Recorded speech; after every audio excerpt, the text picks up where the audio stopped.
अस्सलाम वालेकुम प्यारे बच्चों, आज की कहानी का नाम है नन्ना जिन। अरसलान स्कूल से घर वापस आ रहा था। शदीद गर्मी थी, सड़कें बिल्कुल सुनसान थी, कहीं न कहीं कोई इक्का दुक्का शख्स नजर आ रहा था। अरसलान अपना स्कूल का बैग कंधे से लटकाए आहिस्ता आहिस्ता अपने घर की तरफ जा रहा था। पसीने से इसका पूरा जिस्म भीग चुका था।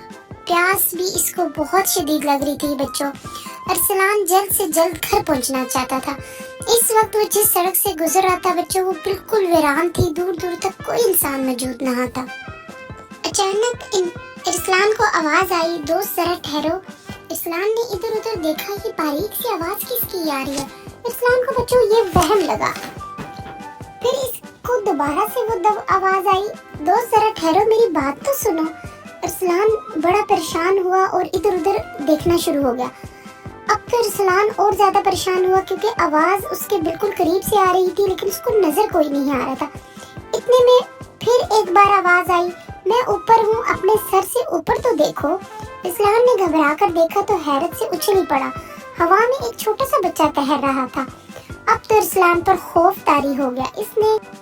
बच्चों, अरसलान ने सुन रखा था कि जन्नत ऐसे ही भूले भटके इंसानों को डराते हैं। अरसलान खौफ से लरजने लगा। हवा में तैरता हुआ बच्चा बोला, दोस्त घबराओ नहीं, मैं एक जिन जात हूँ।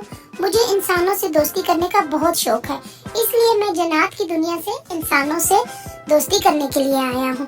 तुम मुझे अच्छे लगे हो, इसलिए मैं चाहता हूँ तुम मुझसे दोस्ती कर लो। क्या तुम मुझसे दोस्ती करोगे?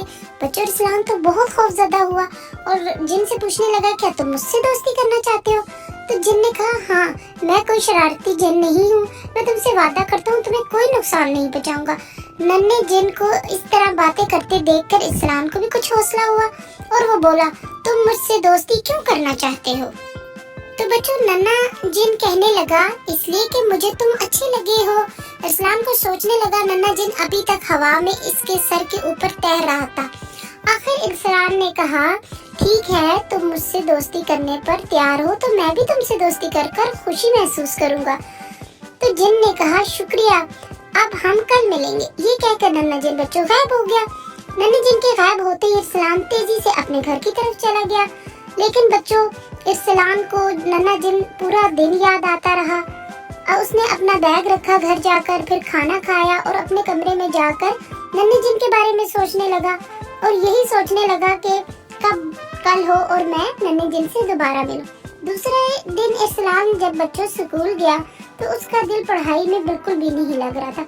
वो इसी इंतजार में था कि छुट्टी हो जाए तो मैं जाकर नन्हे जिन से फौरन मिलूं। मगर जब मास्टर साहब ने अरसलान को सोचों में गुम देखा तो मास्टर साहब ने पूछा, अरसलान क्या बात है, आज तुम पढ़ाई दिल लगाकर नहीं करे? अरसलान ने कहा, सर बस वैसे ही मेरे सर में दर्द है। तो फिर तो तुम्हें आराम करना चाहिए। मास्टर साहब ने हुक्म दिया कि जाओ, जाकर लाइब्रेरी में थोड़ी देर बैठाओ। जो ही लाइब्रेरी में दाखिल हुआ अरसलान तो बच्चों, अरसलान ने देखा कि नन्हा जिन वहीं उसके इंतजार में बैठा है। नन्हे जिन को देखकर अरसलान खिल उठा। फिर वो दोनों लाइब्रेरी के एक कोने में आकर बैठ गए और बातें करने लगे। नन्हा जिन इसे मजे मजे की बातें सुनाकर हंसा रहा था। हंसते हंसते अरसलान का बुरा हाल हो गया। बातों ही बातों में इतना वक्त गुजर गया कि अरसलान को एहसास ही ना हुआ और बच्चों छुट्टी की बेल बज गई। अरसलान ने सोचा, आज तो वक्त का पता ही नहीं चला, चलो अब चलते हैं। अरसलान ने उठते ही अपना बैग संभाला और दोनों लाइब्रेरी के दरवाजे से बाहर निकल गए। अरसलान ने कहा, अब मैं जा रहा हूँ, फिर हम कल मिलेंगे। दोनों एक साथ लाइब्रेरी से निकले और नन्हा जिन अरसलान की आंखों से ओझल हो गया। अरसलान अपना घर की तरफ जाना शुरू हो गया। आज वो बड़ा खुश था। आज इसने अपने नन्हे दोस्त जिन के साथ बहुत वक्त गुजारा। दोनों देर तक खेलते भी रहे। घर आकर अरसलान ने अपने घर में अपना बैग रखा, खाना खाया। इतने में इसके अब्बू आ गए। अब्बू ने आते ही कहा, फौरन सामान बांधो, हम अभी रावलपिंडी जा रहे हैं तुम्हारे चचा के पास, क्योंकि उनकी तबीयत बहुत खराब है। अम्मी उठी और फौरन अपना सामान बांधने लगी। लेकिन बच्चों, अरसलान बहुत परेशान हो गया कि जब मैं पिंडी चला गया तो वहाँ तो मेरी नन्हे जिन से कोई मुलाकात नहीं हो सकी। खाने के बाद वो अपने कमरे में आया तो नन्हा जिन इसका मुंतजिर था। अरसलान ने देखा कि नन्हे जिन की आंखों में आंसू है। अरसलान ने पूछा, क्या हुआ दोस्त, तुम क्यों रो रहे हो? तो تو جن نے کہا میرے والد کو پتہ چل گیا ہے کہ میں انسانوں کی دنیا میں تم سے ملنے آتا ہوں، انہوں نے مجھے یہاں آنے سے منع کر دیا ہے، اب میں تم سے آخری بار ملنے آیا ہوں۔ یہ سن کر بچوں ارسلان بہت پریشان ہوا اور ننھے جن سے ضد کرنے لگا کہ تم واپس مت جاؤ، تم میرے پاس ہی رہنے لگو۔ لیکن بچوں ننھا جن بھی مجبور تھا، وہاں اس کے بھی ماں باپ تھے اور وہ ان کو بھی نہیں چھوڑ سکتا تھا۔ پیارے بچوں، آپ سب بھی تو اپنے والدین سے پیار کرتے ہو نا، ایسے ہی ننھا جن بھی اپنے امی ابو سے بہت پیار کیا کرتا تھا۔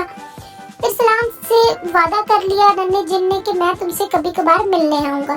ارسلان اپنے امی ابو کے ساتھ راولپنڈی جانے کے لیے اسٹیشن پر آیا تو ننھا جن بھی اسے الوداع کہنے کے لیے ساتھ آیا۔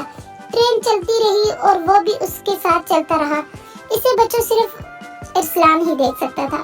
پھر ٹرین چل پڑی، ننھے جن نے ہاتھ ہلا کر اسے الوداع کہا اور پھر ٹرین پلیٹ فارم سے نکل کر اپنی منزل کی طرف چل پڑی۔ دوستو، آج بھی ننھا جن اپنے دوست ارسلان سے ملنے کبھی کبھی اس کے پاس آتا ہے، دونوں خوب باتیں کرتے ہیں اور بہت سارا کھیلتے ہیں۔ تو بچوں، ہم ملیں گے اگلی ایک اور نئی کہانی میں، تو آپ نے میرے چینل کو ضرور سبسکرائب کرنا ہے۔ تو پیارے بچوں، اللہ حافظ۔